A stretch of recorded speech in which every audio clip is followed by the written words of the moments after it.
Hey guys, in this short video, I'm going to share with you how to check exactly which macOS version your computer is running.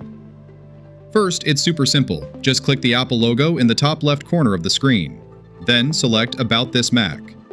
Right here, you'll see a line that says macOS displaying the version. For example, mine is showing macOS Tahoe 26.1. To check more details, select System Settings. Then, under General, select About. This screen also shows the detailed macOS version. To check for updates, go back to the previous menu, then select Software Update. Here, the system will notify you of any new updates, like command line tools or a new macOS version. You can choose Update Now or Update Tonight. With the Update Tonight feature, macOS will check while your computer is idle at night. Then, if you have enough battery or are plugged in and connected to Wi-Fi, it will update automatically. If you don't want your Mac to update automatically, you can turn this feature off. Just click the little eye icon right here. Then toggle off all the update options.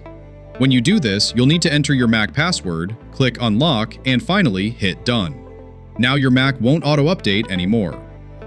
Thanks for watching, and I'll see you in the next video.